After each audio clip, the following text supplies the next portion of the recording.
जय जय वाह।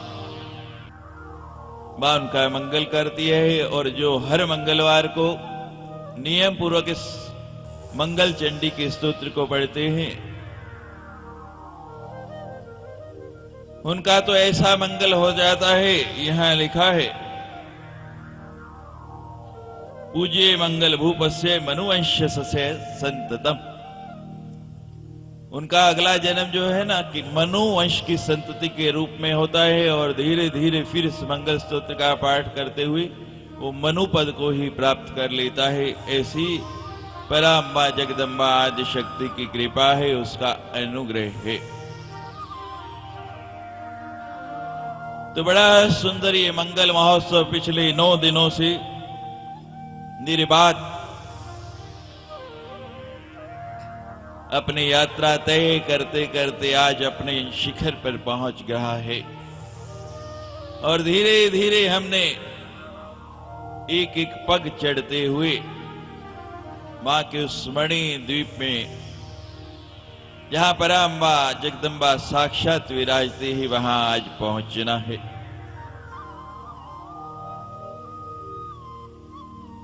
इस शक्ति को, सत्ता को कोई नकार नहीं सकता है।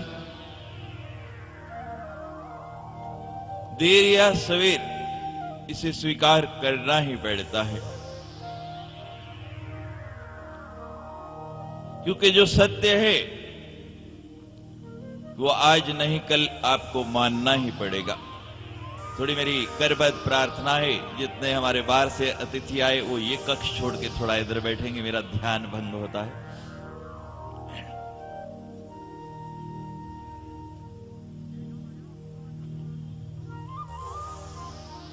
जय जय शेरावाली।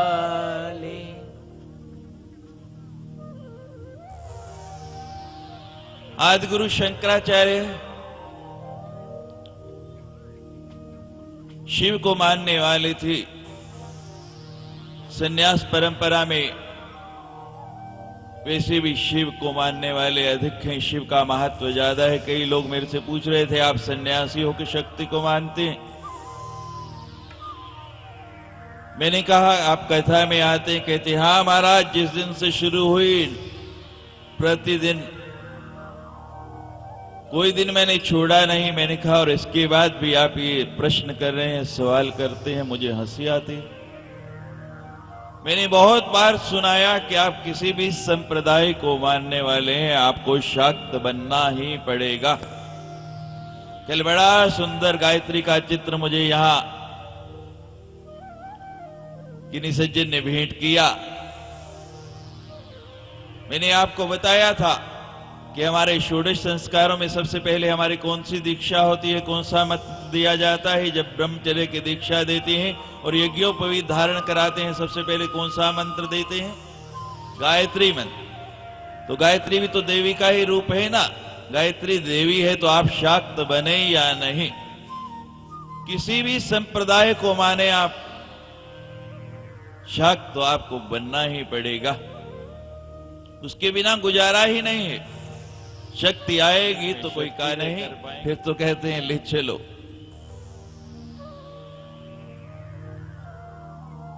इसी प्रदेश में कश्मीर के अंदर वाद विवाद होना है और आज गुरु शंकराचार्य आए हैं कि शक्ति का खंडन करना है। शक्ति नाम की कोई वस्तु ही नहीं है। और ये तो मेरी मां शक्ति का प्रदेश है, यहां आके कोई कैसे कह सकता है कि शक्ति नहीं। जिस दिन ये वाद विवाद होना है, शास्त्रार्थ होना है, एक दिन पहले मेरी मां ने ऐसी लीला कर दी, शंकराचार्य को अजीर्ण हो गया। अजीर्ण जानते हैं क्या होता है? पेट में गड़बड़ी हो गई और ऐसा अजीर्ण हुआ।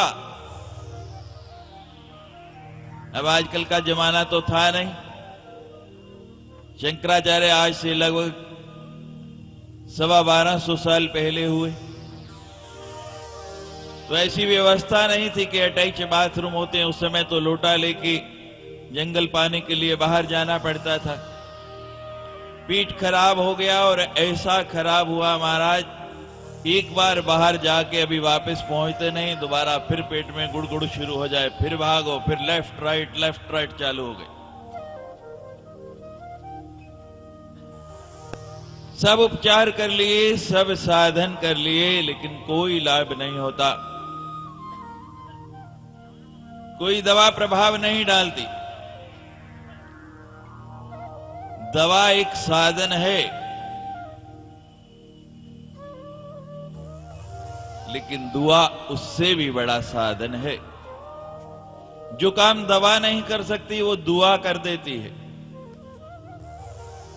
जब सब रास्ते बंद हो जाते हैं, सब तरफ से व्यक्ति निराश होता है, डॉक्टर भी जवाब दे देते हैं ना, फिर कहते हैं चलो, फिर इसकी शरण पकड़ते हैं। पहले ही पकड़ लो।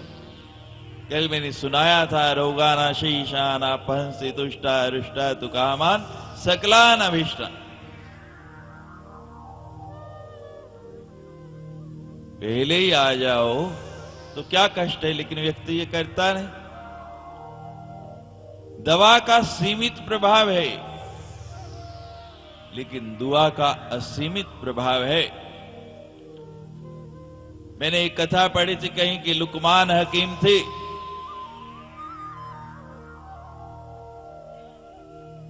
लुकमान का नाम आपने सुना होगा। ऐसे वैद्य हुए जिसको एक पुड़िया दे दें ठीक। उनके बेटे की ऐसी स्थिति हो गई, उसको भी अजीर्ण हो गया। सब दवा दी, सब प्रयास कर लिए, बेटा ठीक नहीं हुआ और धीरे धीरे ये स्थिति आ गई, प्राण चले गए।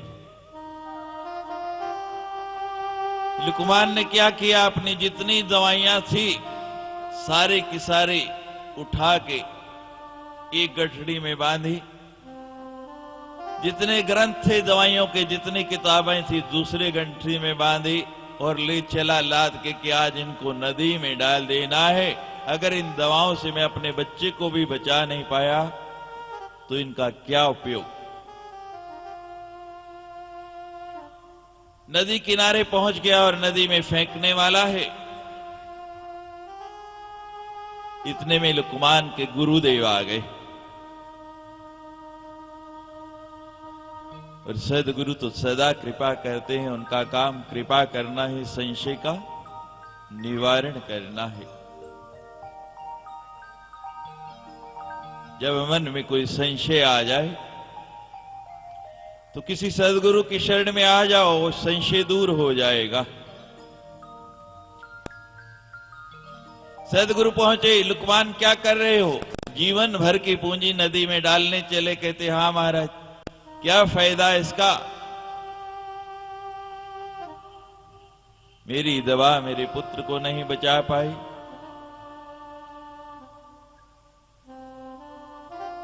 लुकमान के गुरुदेव कहने लगे, सुनो लुकमान, लिखा है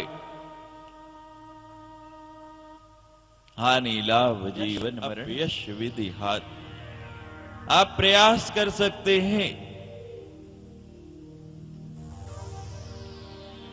3 बातें हैं किसी काम को करने के लिए, 3 बातों की आवश्यकता है। पहली 2 आपके हाथ में है, तीसरी उसके हाथ में है। पहला काम है उसके लिए इच्छा जागृत होना। आपकी इच्छा हो गई, चलो बड़ी सुंदर देवी भागवत की कथा हो रही है, कथा सुनने चलती है। दूसरा काम है उसके लिए प्रयास करना। प्रयास भी किया, मेटाडोर पकड़ी, चल पड़े, चलो कथा सुनने चलती है। अब रास्ते में ट्रैफिक जाम मिल गया, मेटाडोर खराब हो गई, क्या करेंगे?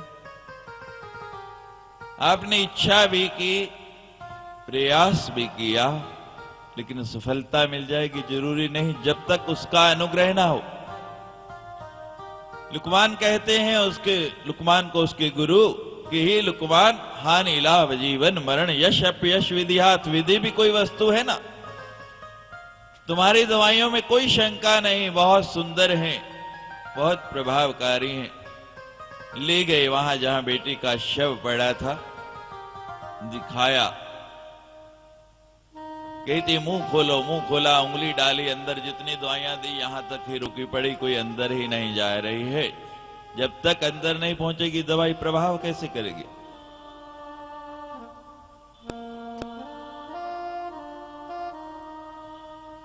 हमने इतने दिन तक जो रस आपको पिलाया, अगर आप उसको इससे नीचे जाने ही नहीं दें, हृदयंगम ही नहीं करें, तो उसका प्रभाव होगा। खाना केवल मुंह में ही चबा के रखते जाएं और अंदर नहीं जाने दें, क्षुधा शांत होगी?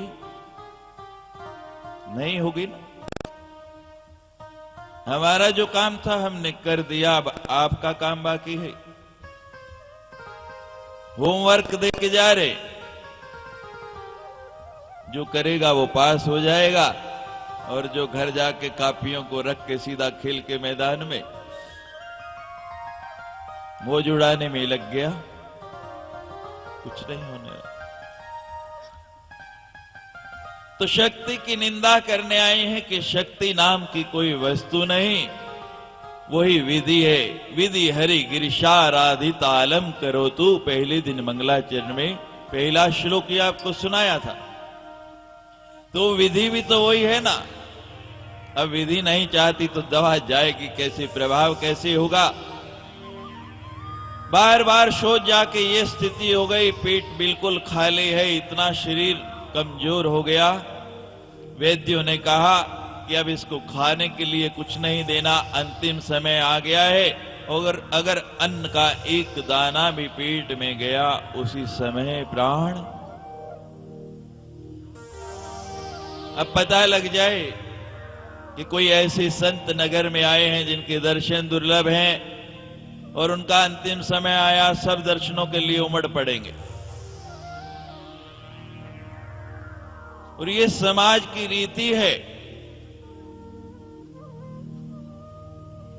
पंजाब के एक कवि ने बड़ा सुंदर लिखा है, मुर्दे नु पूजे दुनिया ते जींदे दी हकीकत। जीते जी कोई नहीं मानेगा, मरने के बाद सब मानते हैं। जो सहज सुलभ हो जाए उसकी कदर नहीं करेगा, और जब नहीं रहे फिर उसके लिए चिल्लाएगा। सब दर्शनों के लिए उमड़ पड़े, लाइन लग गई कि अंतिम समय आ गया है। सामने से सब जा रहे हैं, नमस्कार करते जा रहे हैं, दर्शन कर रहे हैं। क्षुधा सता रही है, भूख सता रही है, सबसे हाथ जोड़ के कहते हैं जो जाता है कुछ खाने को दे दो, बड़ा भूखा हूं, बड़ी भूख लगी है। वैद्यों ने कहा है अन्न का एक दाना भी पेट में गया, उसी समय प्राण चले जाएंगे। कौन अपने सिर पर आप ले? कोई नहीं कुछ देता। कल आपने कन्या पूजन किया है, यहां इतना सुंदर दृश्य था, कैसी सुंदर अनुभूति थी।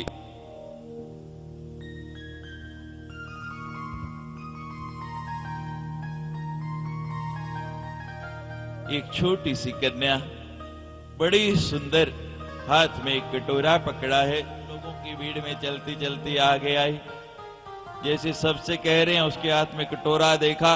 अब भूख लगी हो और सामने आ जाए हलवाई की दुकान, पहलवान की, वहां से गुजर रहे हो, तो भूख जो है ना और बढ़ जाती है। वो चलने लगता है, लो, और जेब में पैसे नहीं, क्या करेंगे? कैसे मिलेगा भोजन?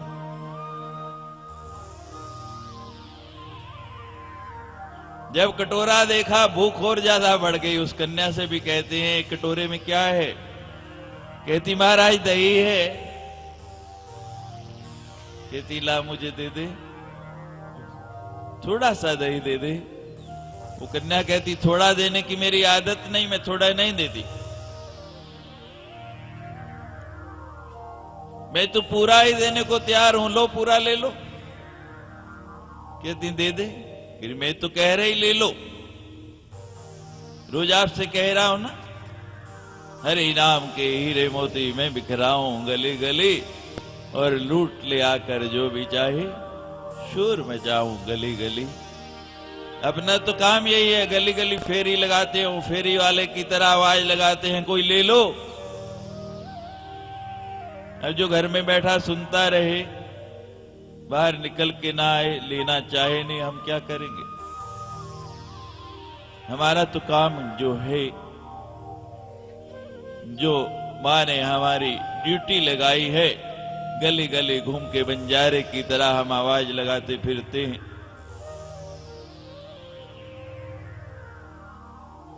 मां कहती ले लो, मैं तो देने के लिए तैयार हूं। बात गुरु शंकराचार्य कहते हैं नहीं, तू आके दे दे मुझे पास। वो कन्या कहती है महाराज आप तो बड़े ही विद्वान हैं और नियम है, प्यासा कुएं के पास जाता है। कुआं तो प्यासे के पास नहीं जाता, क्यों भाई? प्यासा कुएं के पास जाता है ना, कि कभी कुआं भी गया प्यासे के पास? जोर से बोलो, नहीं जाता ना? क्यों भाई देवियों, नहीं होता ना ऐसा? तो कुआं आप है कि मैं?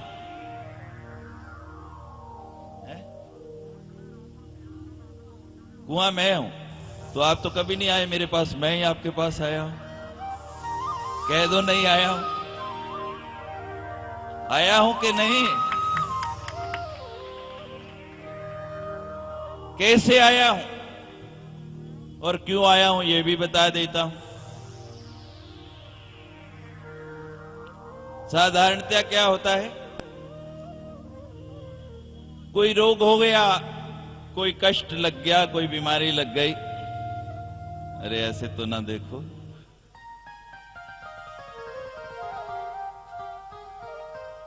वैद्य के पास, डॉक्टर के पास जाते हैं आप दिखाने के लिए, यही होता है ना साधारणतया। क्यों भाई, ऐसा ही नियम है। लेकिन रोग इतना ज्यादा है, तकलीफ बहुत ज्यादा है, कष्ट बहुत ज्यादा है, डॉक्टर के पास जाने की हिम्मत नहीं, तो फिर डॉक्टर को घर बुलाते हैं।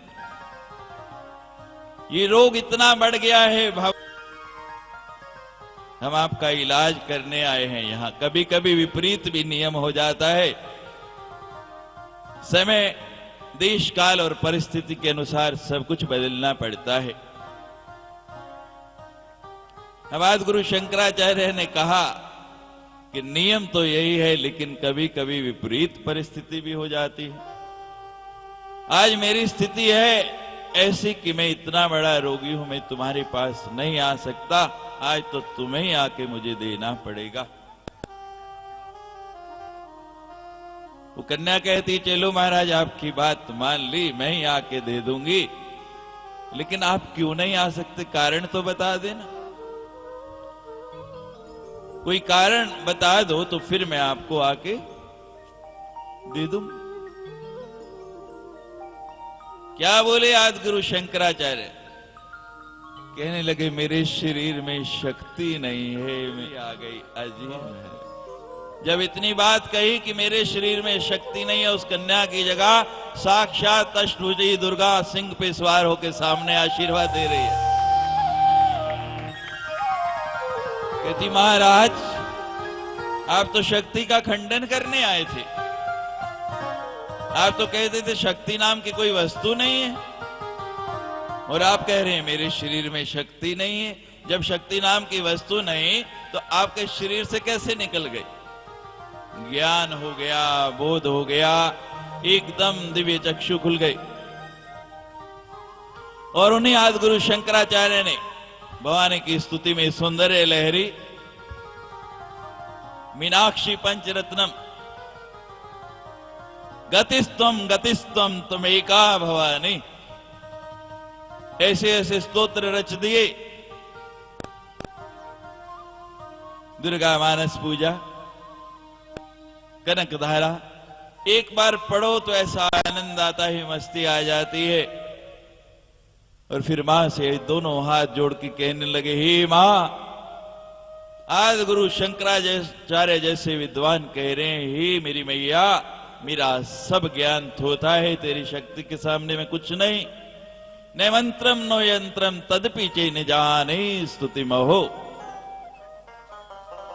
ये मां, ना तो मुझे मंत्र आता है, ना मैं कोई यंत्र जानता हूं, आपकी स्तुति कैसे की जाती है मुझे ये भी नहीं आता। निचयावानम ध्यानम तद पीछे न जाने स्तुति कथा। आपका आवाहन कैसे किया जाता है, बच्चा मां को बुलाता कैसे, मुझे तो ये भी नहीं आता।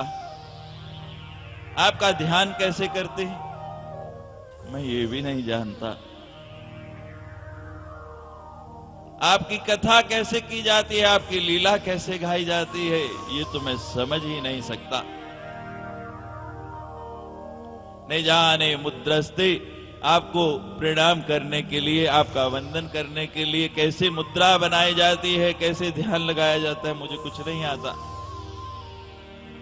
और तो और मां, बालक को जब कुछ नहीं सूझता, कोई तरीका नहीं आता, तो मां को मनाने के लिए और कुछ नहीं, रोना ही शुरू कर देता है। और क्या कहते हैं आदि गुरु शंकराचार्य, मां मुझे तो रोना भी नहीं आता। तद पीछे न जाने विलपनम, कुछ नहीं आता। इतने बड़े ज्ञानी अज्ञानी हो गए, कहते मेरा सारा ज्ञान धरे का धरा रह गया। फिर आता क्या है, परम जाने माता तद अनुसरणम क्लेश शरणम। लेकिन एक बात मैं समझ गया हूं, आपका अनुसरण करने से, आपके पीछे पीछे चलने से सारे क्लेशों का हरण हो जाता है।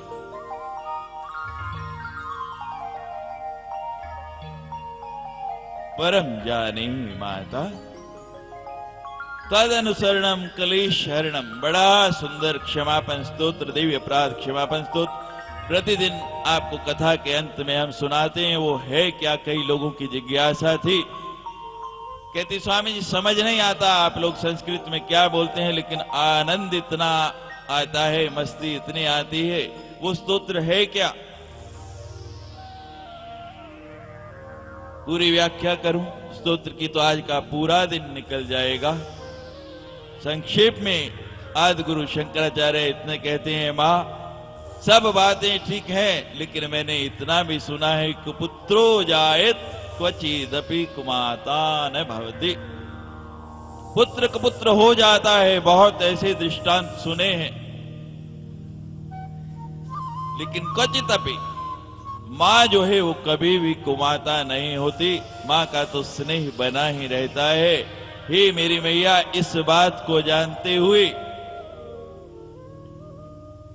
मैं तो जानता हूं और मैं नहीं, ये सारा समाज जिसके सामने मैंने शक्ति के अस्तित्व को नकारा है, जानता है मत्स्मय पापी कोई हो ही नहीं सकता।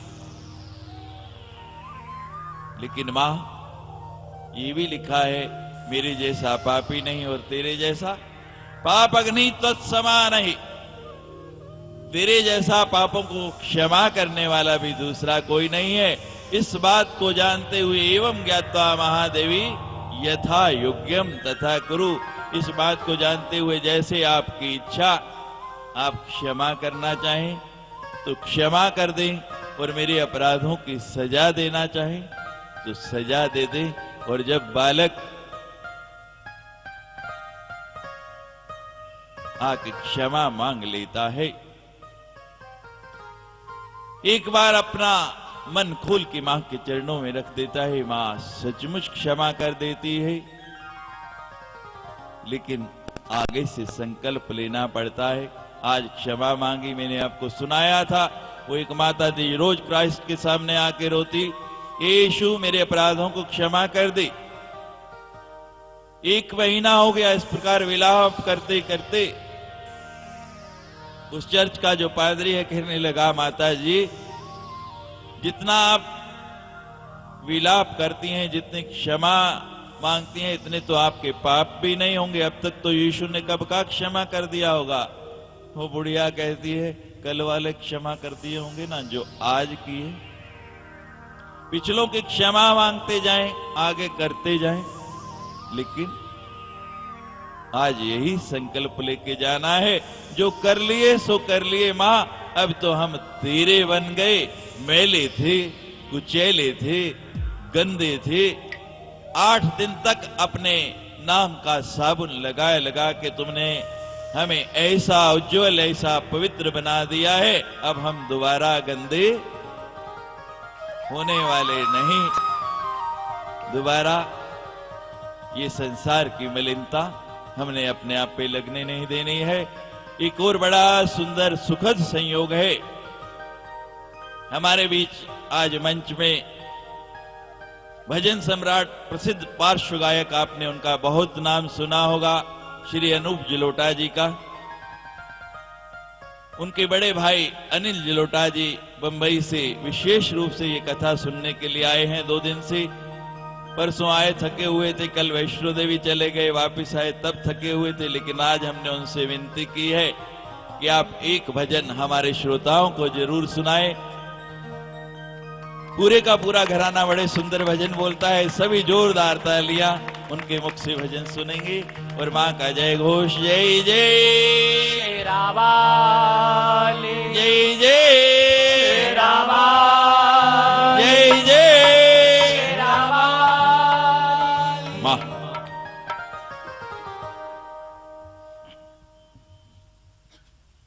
स्वामी जी के चरणों पे अर्पित कर रहा हूँ। इनकी आज्ञा से, मैं गायक तो नहीं हूँ, लेकिन इनकी आज्ञा और इनके आशीर्वाद से आज एक चंद लाइनें आपके आगे प्रस्तुत करता हूँ। सुमिरन कर ले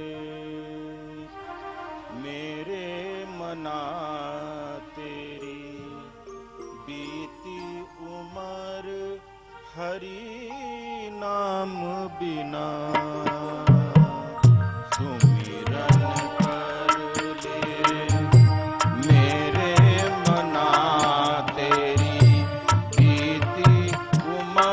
हरि नाम बिना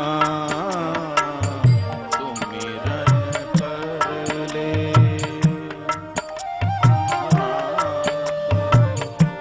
बीती उमर हरि नाम बिना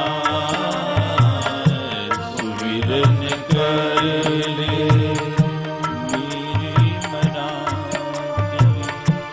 पंछी पंख बिन हस्ती दंत बिन, पंछी पंख बिन हस्ती दंत बिन, नारी पुरुष बिना। पंछी पंख बिन हस्ती दंत बिन, नारी पुरुष बिना।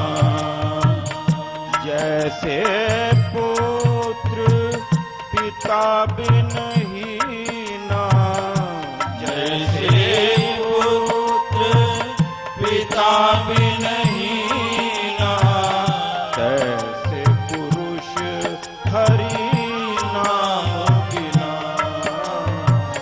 तैसे पुरुष हरि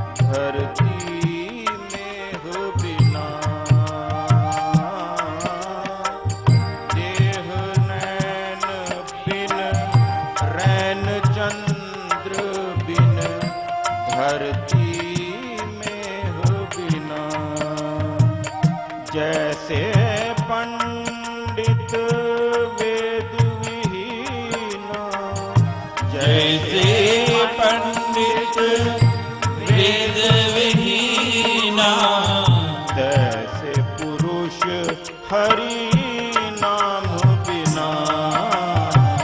तैसे पुरुष हरि नाम बिना सुमिरन कर ले मेरे मना तेरी, बीती उमर हरि नाम बिना।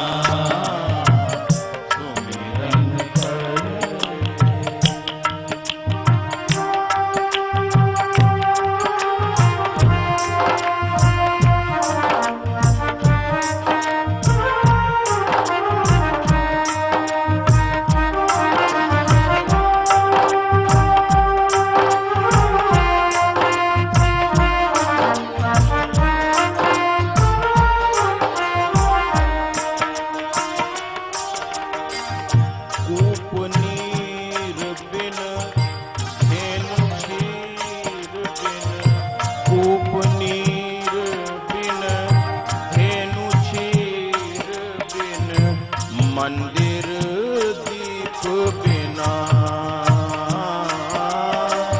कूप नीर बिन नैन नीर बिन मंदिर कूप बिना।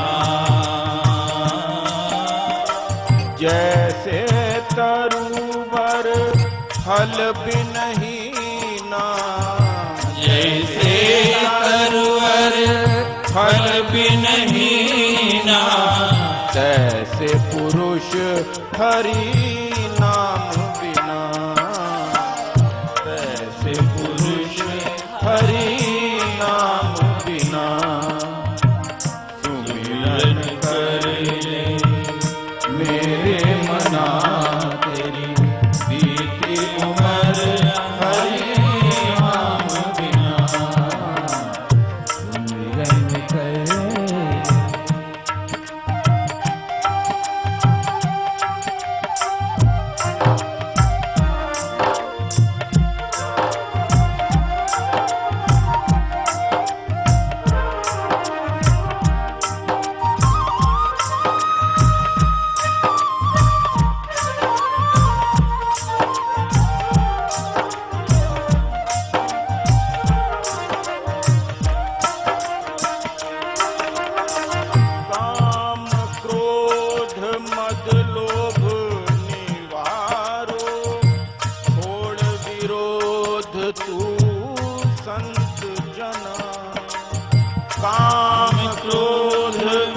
मद लोभ निवारो, छोड़ विरोध तू संत जना।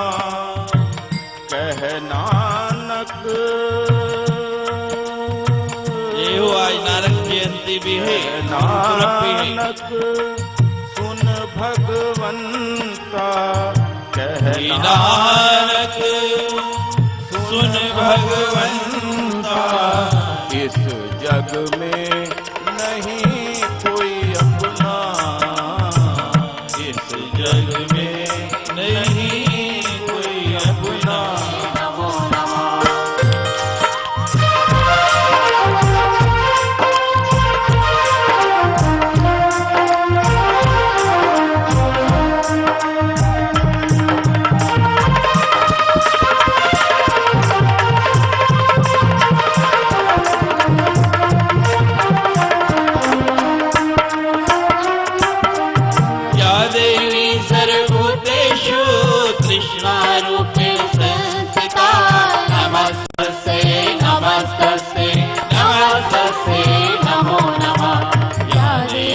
सर्वभूतेषु शांति रूपेण संस्थिता।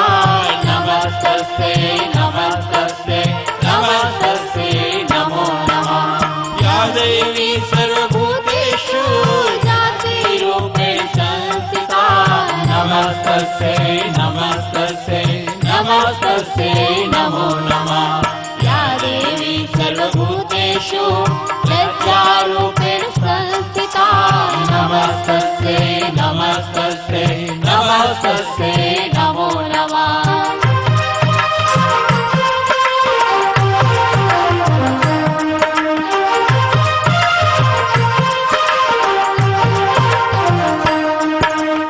या देवी सर्वभूतेषु शान्तिरूपेण संस्थिता। नमस्तस्यै नमस्तस्यै नमस्तस्यै नमो नमः। या देवी सर्वभूतेषु श्रद्धारूपेण संस्थिता। नमस्तस्यै नमस्तस्यै नमस्तस्यै नमो नमः। या देवी सर्वभूतेषु कान्तिरूपेण संस्थिता।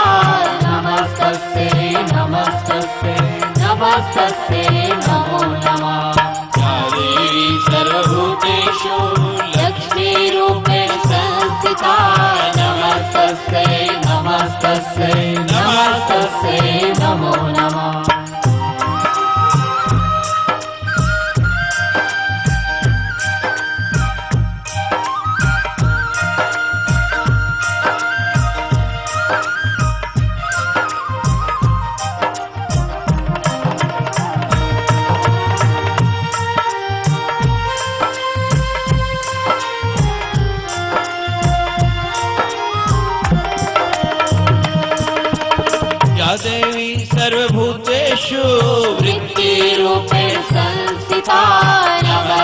नमस्तस्यै नमस्तस्यै नमस्तस्यै नमो नमः या देवी सर्वभूतेषु स्मृतिरूपेण संस्थिता नमस्तस्यै नमस्तस्यै नमस्तस्यै नमो नमः या देवी सर्वभूतेषु दयारूपेण संस्थिता नमस्तस्यै नमस्तस्यै नमस्तस्यै नमो नमः या देवी सर्वभूतेषु तुष्टिरूपेण संस्थिता नमस्तस्यै नमस्तस्यै नमस्तस्यै नमो नमः या देवी सर्वभूतेषु मातृरूपेण संस्थिता नमस्तस्यै नमस्तस्यै नमस्तस्यै नमो नमः या देवी सर्वभूतेषु भ्रान्तिरूपेण संस्थिता नमस्तस्यै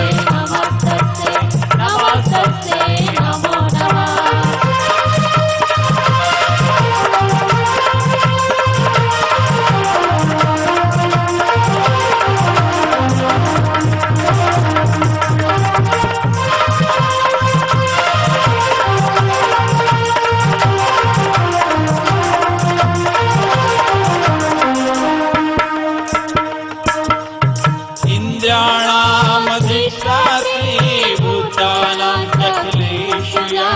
भूतेषु सत्तन्तस्यै शक्ति देवे नमो नमः या कृष्णम् एतद्व्याप्य स्थिता जगत् नमस्तस्यै नमस्तस्यै नमस्तस्यै नमो नमः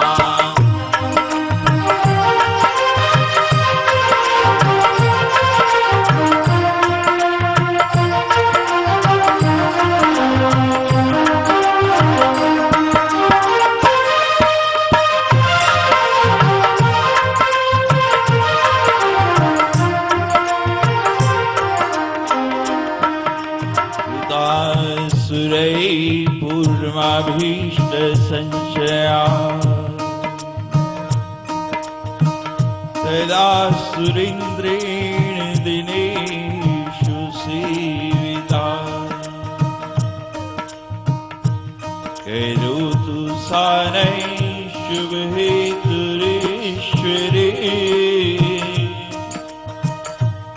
शुभानि भद्राणि विहन्तु जापदे या साम्प्रतं चोददैत्यतापिते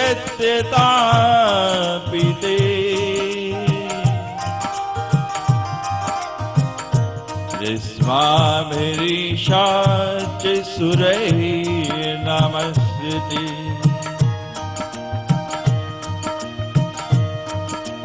या च स्मृता तत्क्षणमेव हन्ति नः सर्वापदो भक्ति विनम्रमूर्तिभिः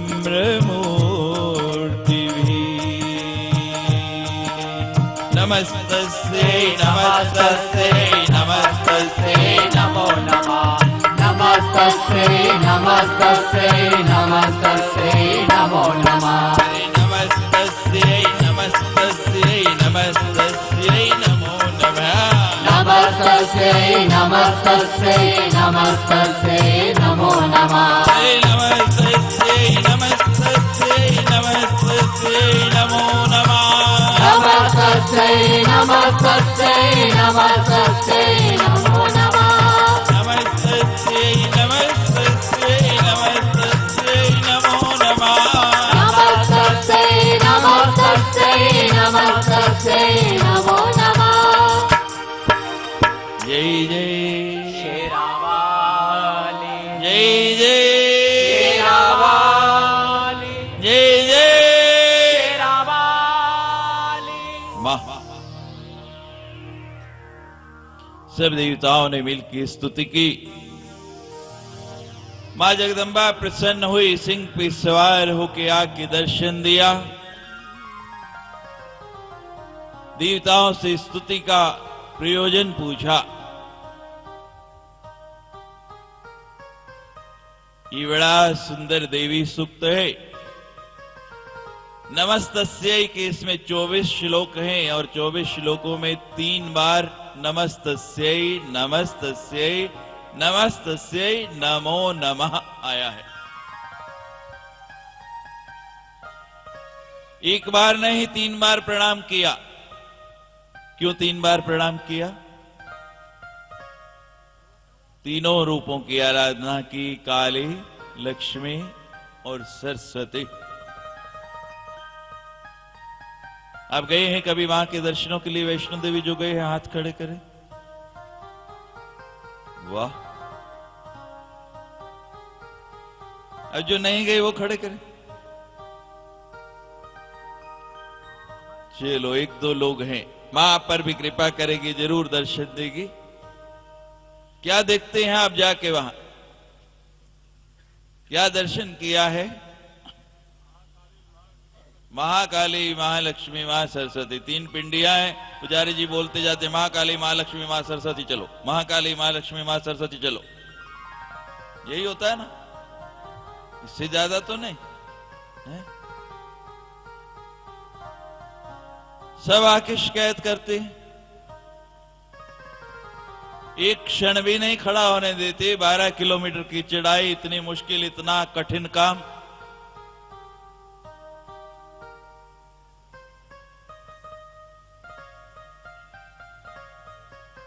एक क्षण ही दर्शन के लिए बहुत होता है।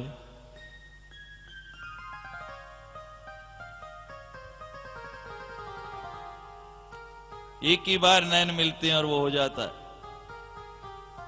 हो जाता है ना। उसमें देर नहीं लगती, उतना ही समय काफी है। आप 1 घंटा भी खड़े होकर देख लोगे तो क्या होने वाला है।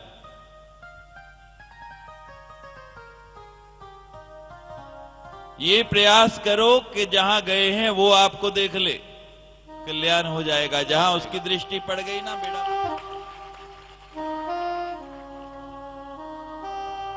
और मेरा तो अनुभव है, मैंने ये देखा। अभी तो बड़ी सुंदर व्यवस्था हो गई, बोर्ड की ये कृपा हो गई आप पे कि फटाफट दर्शन करो और भागो। नहीं तो मैं वहां देखता था लोग दर्शन करने के लिए जाते ही कहां है, वहां कोई इधर हाथ डालता है जेब में, कोई इधर डालता है? ये चढ़ा दूं, ये चढ़ा दूं।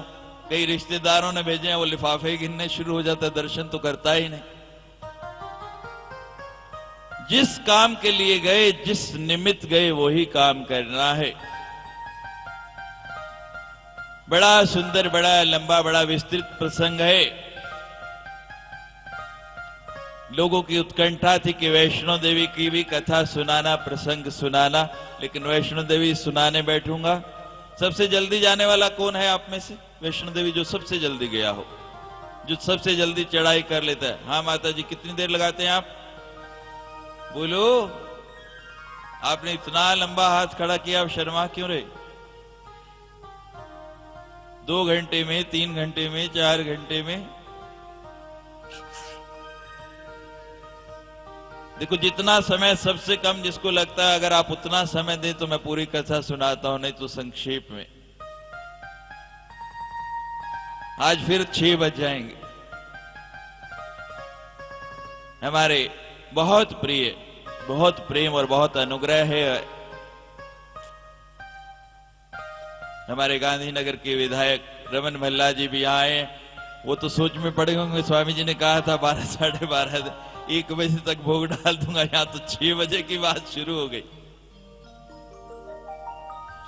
संक्षेप में आपको बताता हूं, 3 पिंडियां हैं। पहले वाली महाकाली, फिर महालक्ष्मी और फिर महासरस्वती। पहली पिंडी महाकाली है, काला वर्ण है उनका, श्याम वर्ण। दूसरी जो है बीच वाली महालक्ष्मी, उसका रक्त वर्ण है, लाल रंग है।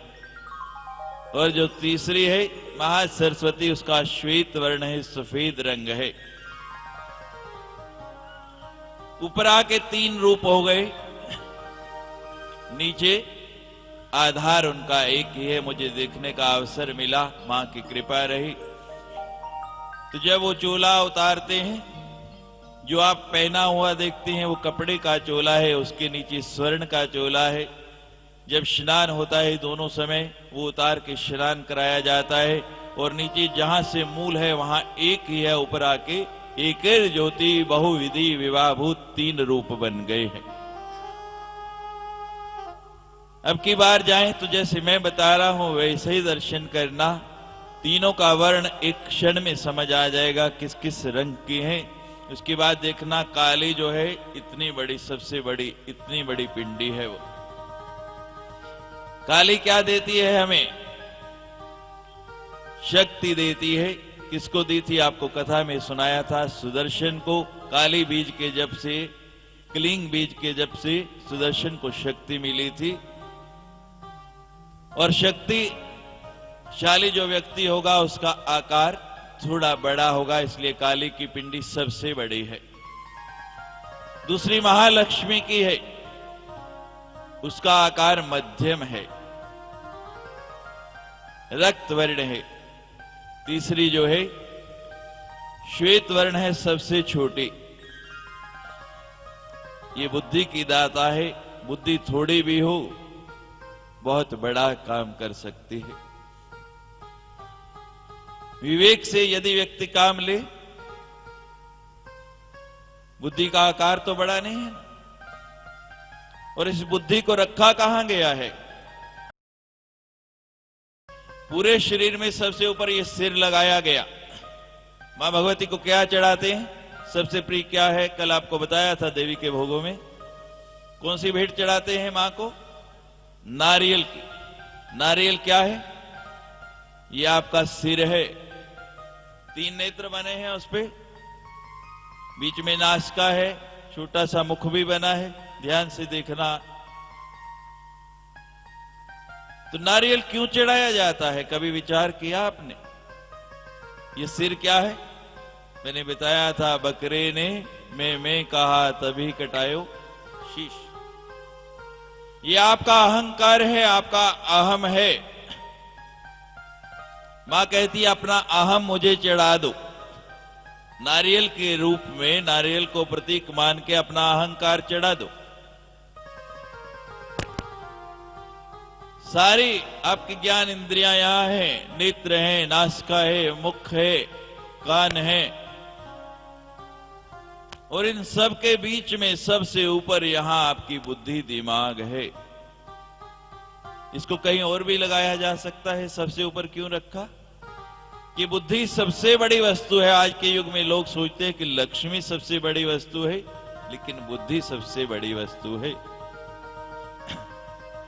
अब आप देखना, जो काली की पिंडी है, काली और लक्ष्मी बिल्कुल आपस में जुड़ी हुई हैं। 2 उंगल का फर्क है। क्यों है? आज जिसके पास शक्ति है उसी के पास लक्ष्मी है, और जिसके पास लक्ष्मी है उसी का प्रभुत्व है। जिसके पास सत्ता है उसका सर्वत्र बोलबाला है, और जिसके पास पैसा है वो इन किन प्रकार सत्ता हथिया लेता है। और सत्ता का मद ऐसा है, जब कोई व्यक्ति सत्ता में पहुंच जाता है ना, लोग कहते हैं कि हमारी सुधि नहीं लेने आता। मैं कहता हूं उसको अपनी सुधि नहीं रहती। लेकिन मैंने अभी थोड़ी देर पहले आपको सुनाया कि कहीं कहीं बात बदल जाती है। जैसे अभी आपको सुनाया था कि हमेशा प्यासा कुएं के पास जाता है, लेकिन कभी कभी कुआं भी प्यासे के पास आ जाता है। कहीं कहीं विपरीत भी बात हो जाती है। धर्म का समूल नाश नहीं हुआ, अधिकतर ऐसा हो गया। लेकिन अभी भी ऐसे लोग हैं जिनको सत्ता का मद नहीं छू के जाता। और प्रमाण मेरे बीच में बैठे हैं। मैंने जब भी टेलीफोन किया, उस दिन भी मैंने मंच पे बुलाया तो कहते स्वामी जी मैं तो आपका दास हूं, मुझे दास ही रहने दो। और जो दास बन जाता है ना, उसको एक अजीब आनंद आता है। एक संत गए किसी नगर में, लोग दर्शन के लिए आए, मंत्र मांगा, संत ने मंत्र दे दिया कि सदा सोहम सोहम सोहम जपा करो। सोहम जपने लग पड़े, सोहम जपते रहते। 1 साल गुजर गया, सोहम जपते जपते एक दूसरे संत आ गए। कोई भगवान का नाम भी लेते हो? हाँ लेते हैं। क्या जपते हो? सोहम। कहते हैं अब सोहम के साथ दा लगा लो। क्या बन गया? सोहम से पहले दा लगाओ तो क्या बनेगा? बोलो भाई। दा सोहम। दा सोहम कि मैं दास हूं, हनुमान जी की तरह। फिर साल गुजर गया, जपते जपते फिर पहले वाले आ गए। हाँ भाई महाराज, आपने जो मंत्र दिया था ना सोहम, एक संत हो रहा है साथ में दा लगवा गए, मैं दास सोहम जपता रहा।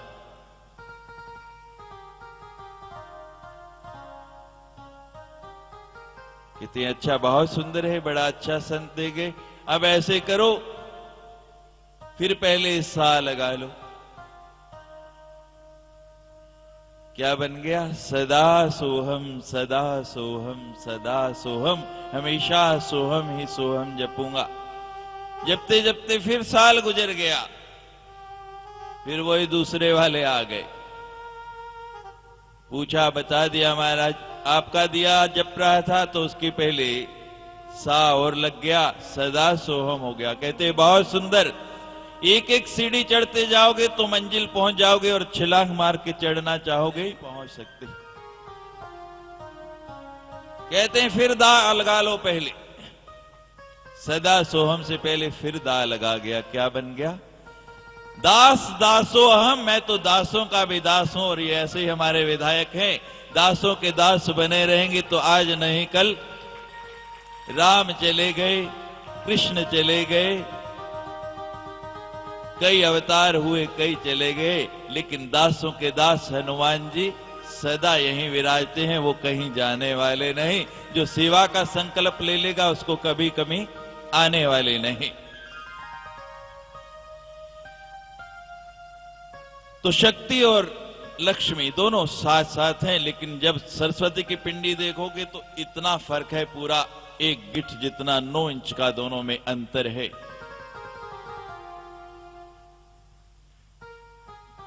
बुद्धि कहती है उन दोनों से थोड़ा अलग है कि जब सत्ता भी आ जाए, शक्ति भी आ जाए, लक्ष्मी भी आ जाए तो थोड़ा बुद्धि का भी प्रयोग करो।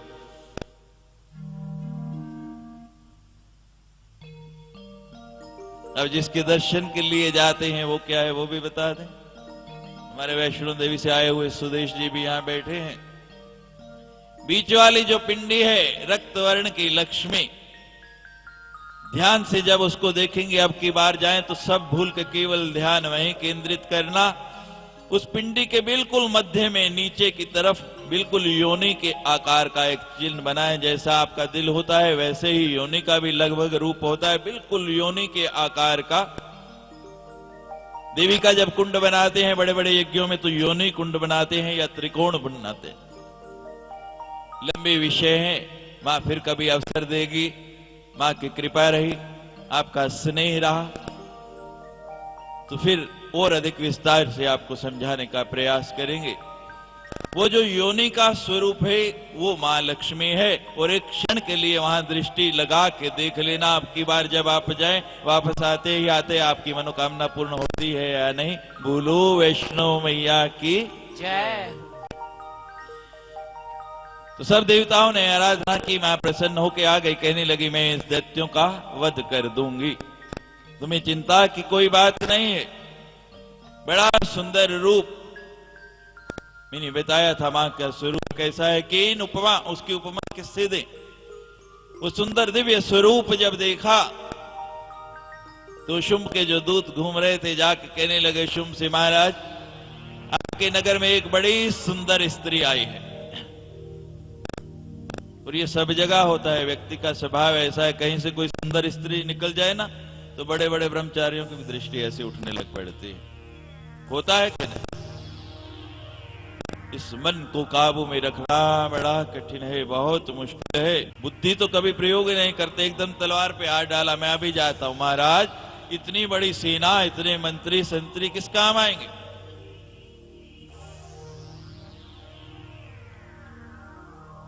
अच्छा, मंत्रियों से कहा जाओ समझा बुझा के उसे ले आओ। दूत गए, जाके उस मां के पावन स्वरूप से कहने लगे, हमारा जो मालिक है ना, हमारा जो राजा है शुंभ, वो बड़ा बलवान है, बड़ा शक्तिशाली है, सारे के सारे देवता उससे डरते हैं। मां कहती मुझे पता है, मैं इसीलिए आई।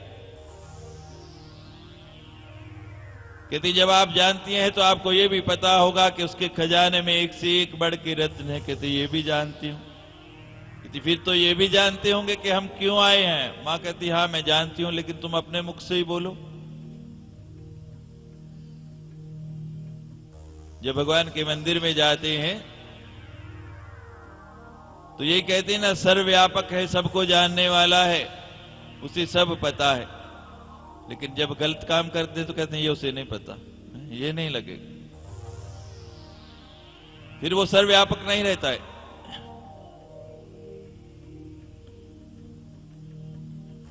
अपने मुख से बोलो। कहने लगे कि अगर आप उसकी अर्धांगिनी बन जाएं, उससे विवाह कर लें, तो उसके खजाने की शोभा कई गुना बढ़ जाएगी। हम उसकी तरफ से विवाह का प्रस्ताव लेके आए हैं। मां कहती है बहुत अच्छे सेवक हैं आप। सेवक का काम क्या है? स्वामी की प्रशंसा करना, उसका गुणगान करना। तुमने अपना काम बहुत खूब किया। मां कहती है मुझे शादी करने में कोई इतराज नहीं जब तुम इतना गुणगान कर रहे हो, लेकिन तुमने उसके गुण, उसकी वृत्तियां, उसकी चर्चा कर ली, अब थोड़ी मेरी भी सुन लो। बोलिए। मां कहती है बचपन में मां का कन्या स्वरूप है ना, कहते मैंने एक प्रतिज्ञा कर ली। क्या प्रतिज्ञा कर ली? योमा जयति संग्रामे योमे दर्प व्योपति। सामे मैंने ऐसी प्रतिज्ञा की है, योमा जयति संग्रामे, जो युद्ध में, लड़ाई में मुझे जीत लेगा, योमे दर्प व्योपति, जो मेरे दर्प को, मेरे घमंड को चूर चूर कर देगा, योमे प्रतिबले लोके सामे भर्ता भविष्यति। ऐसा संसार में जो व्यक्ति होगा, ऐसा जो बलवान होगा, उसे मैं अपना पति बना लूंगी। तुम अपने स्वामी का इतना गुणगान कर रहे हो, उससे जाके कहो मुझसे युद्ध कर ले। जाके बताया, और जैसे बताया फिर तलवार पे हाथ, मैं अभी जाता हूं लड़ने। वो इतनी बड़ी सेना, इतने सेनापति कहते हम जाएंगे भाई, हम पहले लड़ाई करेंगे। अब एक एक करके सारे दैत्य आने शुरू होते हैं। पहले धूम्रलोचन आते हैं। धूम्रलोचन, अभी अभी यज्ञ हुआ, आपने देखा यज्ञ का धूम्र होता है, धुआं होता है। जब यज्ञ में बहुत समय तक बैठे रहे, वो नेत्रों को लगता है तो थोड़ा धुंधलापन आ जाता है नयनों में। तो जिनके लोचन धुएं से धुंधले हो गए, जिनको स्पष्ट सत्य दिखाई नहीं देता, वो धूम्र लोचन है। गए मां से लड़ने, और मां ने वही किया, गाजर मूली की तरह काट दिया। बड़े महान दैत्य हैं चंड मुंड। चंड और मुंड जाते हैं, वही हश्र उनका भी होता है, मां उनको भी मार डालती है।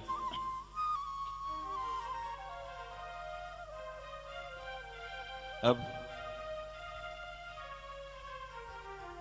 महिषासुर के साथ एक दैत्य और पैदा हुआ था, आपको याद हो? दो भाई इकट्ठे पैदा हुए थे। दूसरा कौन सा था? रक्त बीज। रक्त बीज आता है, मां से युद्ध प्रारंभ होता है। मां जहां जहां प्रहार करती है, उसके शरीर पर घाव होता है। उस घाव से जितनी बूंदें उस जख्म से नीचे गिरती हैं रक्त के, उतने रक्त बीज और हो जाते हैं। ये रक्त बीज क्या है? ये तृष्णा है। ये कभी समाप्त नहीं होती, दिनों दिन बढ़ती चली जाती है। गरीब कहे धनवान सुखी, और धनवान कहे सुख राजा को भारी। गरीब कहे धनवान सुखी और धनवान कहे सुख राजा को भारी, राजा कहे चक्रवर्ती सुखी और चक्रवर्ती कहे सुख इंद्र को भारी। कि जैसे जैसे ऊपर उठता जाता है ना, उसी तरह उसकी तृष्णा भी और बढ़ती जाती है। इंद्र कहे चतुरानन सुखी और चतुरानन कहे सुख विष्णु को भारी। तुलसीदास विचार कहे, क्या विचार के कहते हैं तुलसीदास जी कि इसमें सुख है? नहीं। तुलसीदास विचार कहे भजन बिना हर जीव दुखारी, इसलिए भजन करो जीवन से पार जाना है। तो एक ही रास्ता है,